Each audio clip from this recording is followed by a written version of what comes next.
O Senhor esteja convosco. Proclamação do Evangelho de Jesus Cristo, segundo João. Ao cair da tarde, os discípulos desceram ao mar, entraram na barca e foram em direção a Cafarnaum, do outro lado do mar. Já estava escuro e Jesus ainda não tinha vindo ao encontro deles. Soprava um vento forte e o mar estava agitado. Os discípulos tinham remado mais ou menos 5 quilômetros quando enxergaram Jesus andando sobre as águas e aproximando-se da barca, e ficaram com medo. Mas Jesus disse: "Sou eu, não tenhas medo."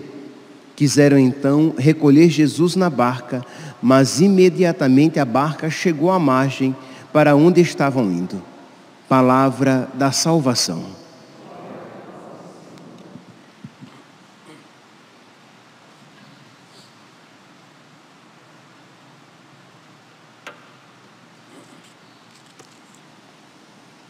Caríssimos irmãos e irmãs, nós começamos a ouvir a leitura do capítulo 6 de São João, que é um capítulo que tem uma centralidade, porque aqui Jesus fará o discurso a respeito do pão da vida, a respeito da Eucaristia. Aqui Jesus dirá que o meu corpo é verdadeiramente comida, o meu sangue é verdadeiramente bebida.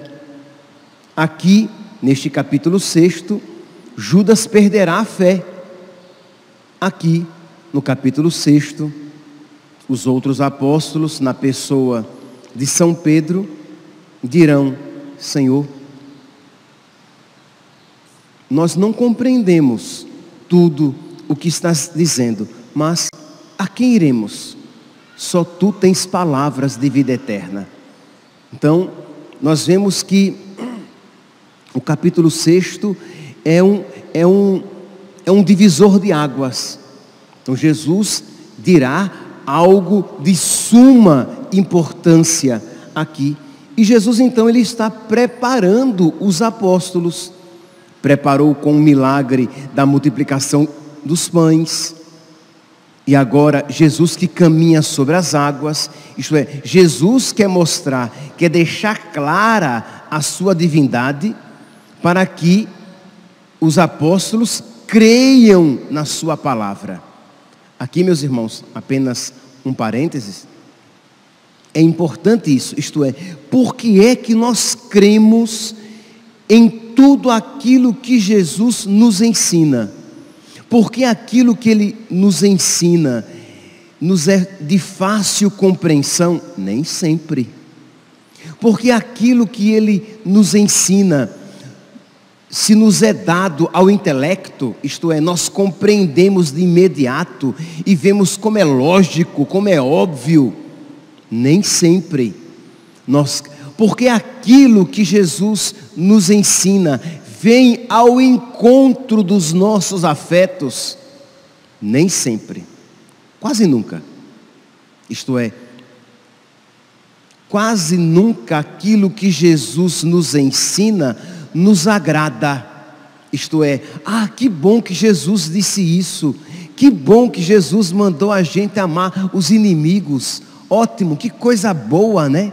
Como é fácil amar os inimigos, que coisa boa, nossa, que gostoso. Jesus disse: quem quiser me seguir, renuncie a si mesmo, tome a sua cruz e me siga. Nossa, como é bom. Não, a nossa humanidade, marcada pelo pecado original, marcada pelo egoísmo, a nossa humanidade não gosta disso.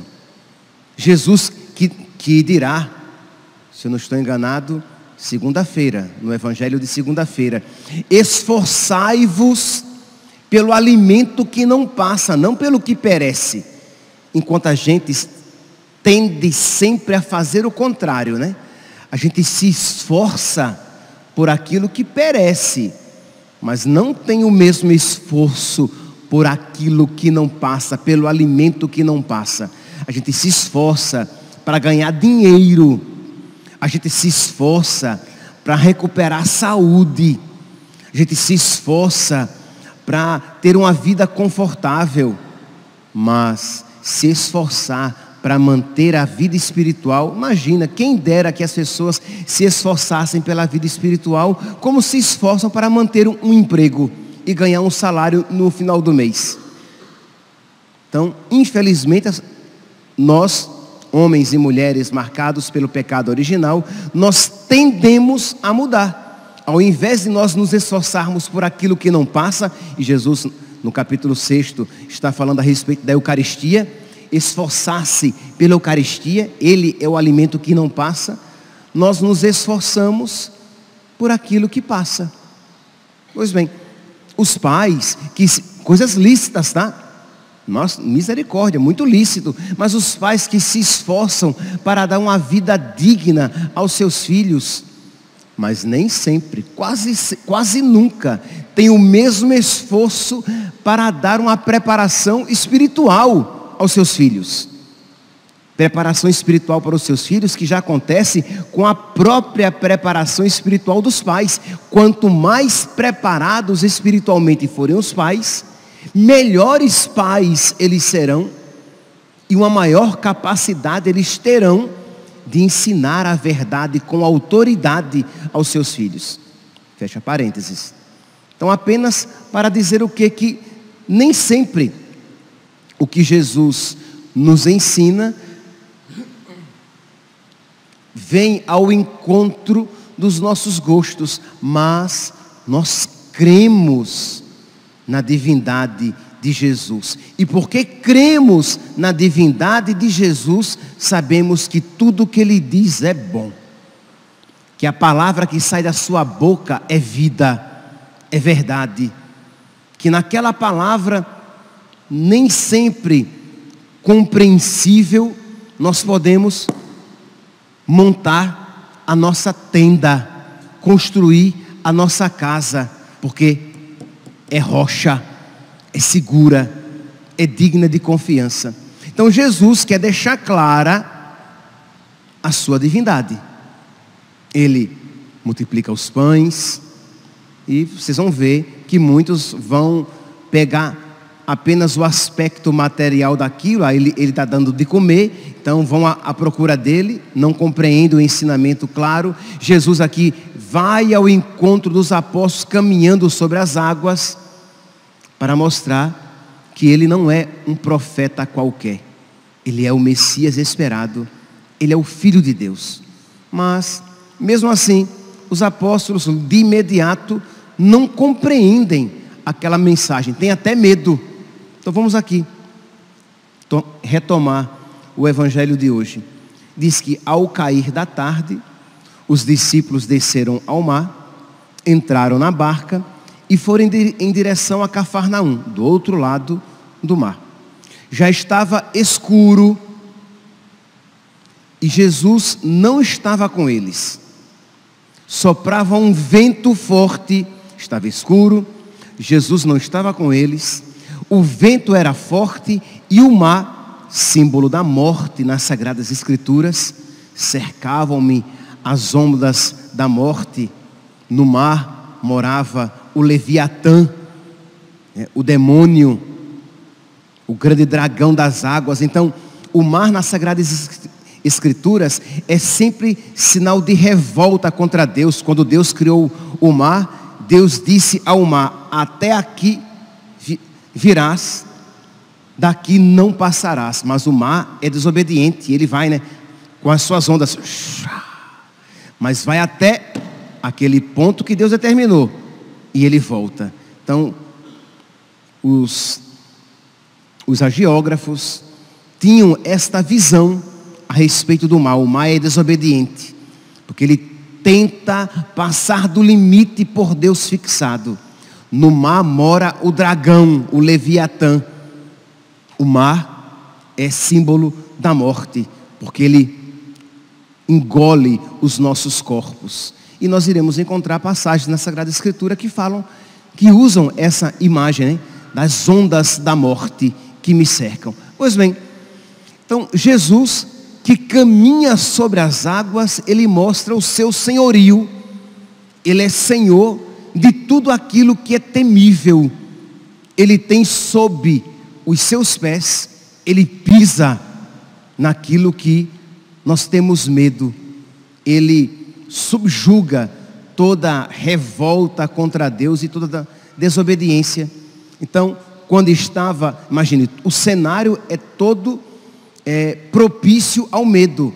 Quando estava escuro e os apóstolos estavam sozinhos, ventava muito forte e as ondas estavam agitadas, Jesus vem e caminha sobre as águas. E o que é que os apóstolos veem? Um fantasma. Meus irmãos, é interessante aqui, vale a pena trazer aqui uma frase de Santo Agostinho. Ele diz assim: quem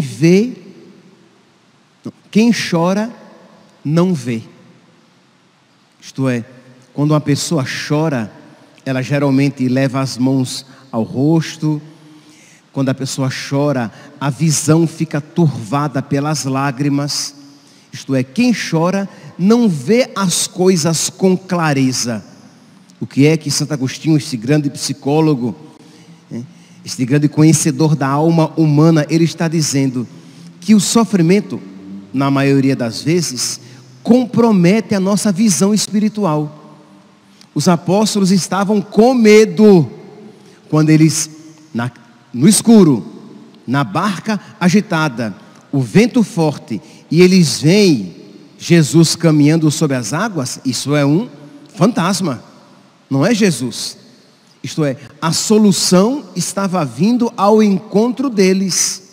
O Salvador estava vindo ao encontro deles, mas eles não leram isso. O que é que isso, meus irmãos, nos ensina? Que quando não temos vida espiritual, o sofrimento, ele compromete ainda mais a nossa vida espiritual.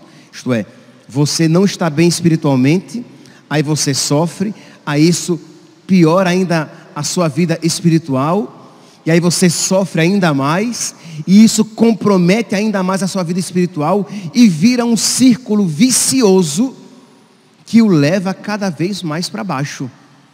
E padre, como cortar esse círculo vicioso? Colocando Deus, isto é, começando a ter vida de oração. Aí sim, o sofrimento se torna um lugar teológico. Quando você começa a rezar, mas rezar de verdade, não apenas a repetir fórmulas, mas quando você começa a se encontrar com Deus de verdade, a ter um encontro fecundo com Deus na oração, aquele sofrimento, ele se torna um lugar de encontro com Deus. Você começa a fazer do seu sofrimento uma extensão do sofrimento de Cristo. Isto é, você começa não mais a sofrer sozinho, mas você sofre com Cristo. Cristo sofre em você. O seu sofrimento se torna salvífico. Não apenas um sofrimento humano, mas um sofrimento humano divino, porque você se une a nosso Senhor. O seu sofrimento, ele se torna fonte de graças para você e para outras pessoas. O seu sofrimento se torna redentor da sua vida. Isto é, uma maneira também que você tem de purgar as consequências dos pecados já cometidos e perdoados, mas que as penas continuam a ser purgadas, necessitando de serem purgadas. Então o sofrimento se torna uma fonte de oração, uma fonte de vida, assim como para nós, do sofrimento de Cristo veio a cura. Por suas chagas nós fomos curados. Mas você percebe que necessita de vida de oração. Senão, o que é que o sofrimento fará? Fará com que você se disperse, fará com que você se centre cada vez mais em si, nos seus problemas. Você vive pensando apenas nos seus problemas, nas suas dores, nas suas mazelas, e você não enxerga mais Deus na sua vida, que está construindo algo novo na sua vida por meio daquele sofrimento. Então existem essas duas maneiras de sofrer. E é propício que nós digamos isso hoje, porque é o sábado. E a Virgem Maria é aquela que soube sofrer. É a Virgem lacrimosa, mas que não entrou em desespero. É a Virgem lacrimosa, mas que se manteve de pé junto à cruz. Então esse manter-se de pé deve nos fazer lembrar isso, isto é, nós precisamos aprender a sofrer de tal maneira que nós reconheçamos Deus na nossa vida, que nós reconheçamos Deus que permite o sofrimento, mas que tirará algo de maravilhoso dele.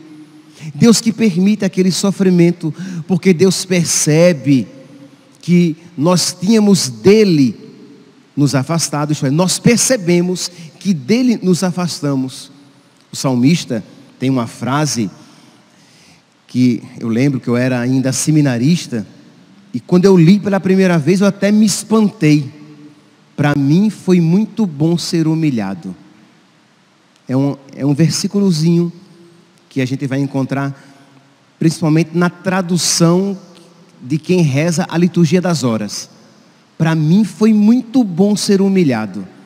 E eu lembro que eu li aquele versículo, e aquele versículo ficou ali remoendo dentro de mim, um misto de incômodo. Como é que alguém pode dizer, para mim foi muito bom ser humilhado? E aí cada um aqui pode colocar o seu sofrimento. Para mim foi muito bom pegar aquela doença. Para mim foi muito bom aquele câncer. Para mim foi muito boa aquela traição. Entenda, não a coisa em si, pelo amor de Deus, mas o que Deus tirou de tudo aquilo. Para mim foi muito bom este ou aquele problema. E você dizer isso a partir da fé.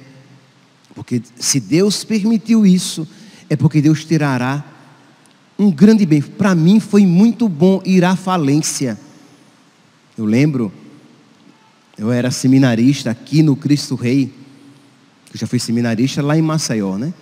Então, mas eu era seminarista aqui no Cristo Rei, e lembro da história de um homem que ia com a sua família lá no seminário, e que ele era assim, muito bem de vida, e que ele tinha perdido todos os seus bens. Estava passando dificuldade, inclusive, para comprar comida. E ele disse isso: foi a maior bênção na minha vida e da minha família, perdermos tudo e nos tornarmos pobres, porque agora nós nos tornamos ricos, porque agora nós temos fé.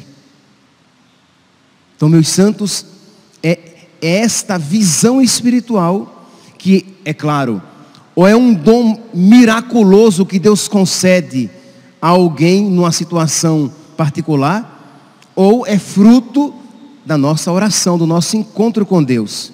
Imagine quando Santo Inácio de Loyola estava sofrendo. É claro que durante o sofrimento ele não dizia: para mim é muito bom ficar aleijado.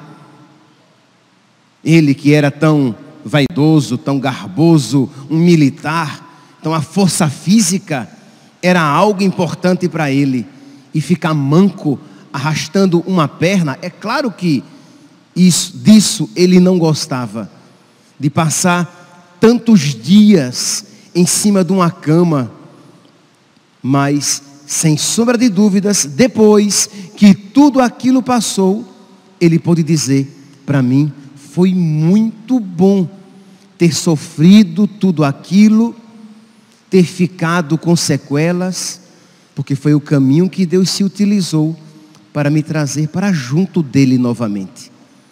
Então, aqui nós vemos que esta barca agitada à noite por ventos fortes e ondas, né?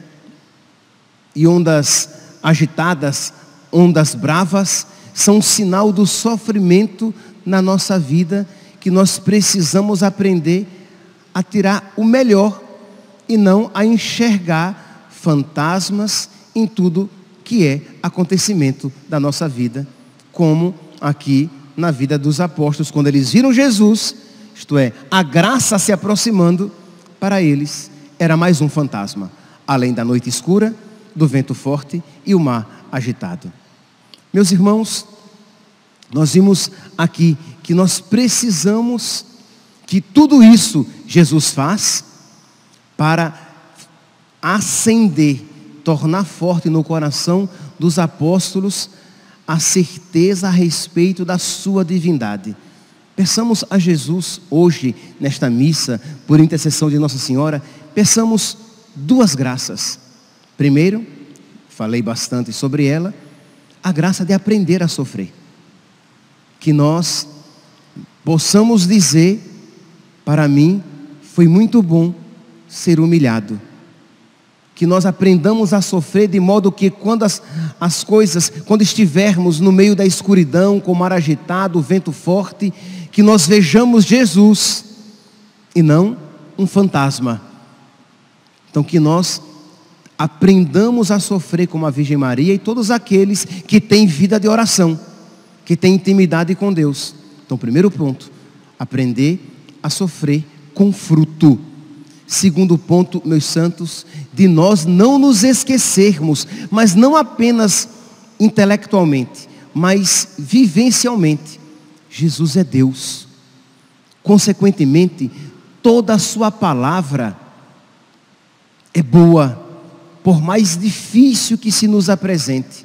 Todo ensinamento seu é para o nosso bem, inclusive neste mundo. Porque não poucas vezes os católicos têm a tentação de querer tirar aquilo que lhe apresenta muito, que se lhe apresenta muito radical, muito exigente. Então, aprender a recordar, Jesus é Deus, e Ele não me ensinaria nada que não fosse para o meu bem. Jesus é Deus, e Ele não ensinaria nada que não fosse muito bom. Então, toda a sua palavra é verdade. Todos os seus ensinamentos devem ser acolhidos, devem ser transmitidos. E aqui você pode juntar isto que eu estou dizendo e a homilia de ontem, em que eu discorria sobre este assunto. Não vou aqui retomar, mas de fugir dessa tendência de separar, de escolher. Porque, meus santos, quando um católico, ele separa o que ele vai crer e aquilo do que ele não vai crer, ele deixou de ser católico. Pense que as verdades, que são 1000 as verdades católicas. E aí um católico diz assim: eu vou viver 100%, eu vou acolher com todo o meu coração 999 verdades.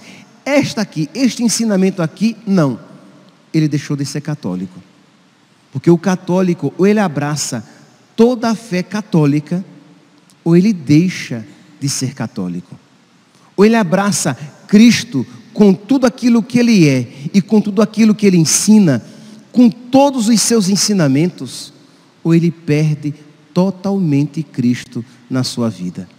Então peçamos, meus santos, a Jesus, por intercessão da Virgem Maria, estas duas graças: a graça de aprender a sofrer e a graça de acolher Jesus com tudo aquilo que Ele é e com tudo aquilo que Ele ensina. Louvado seja nosso Senhor Jesus Cristo, para sempre seja louvado.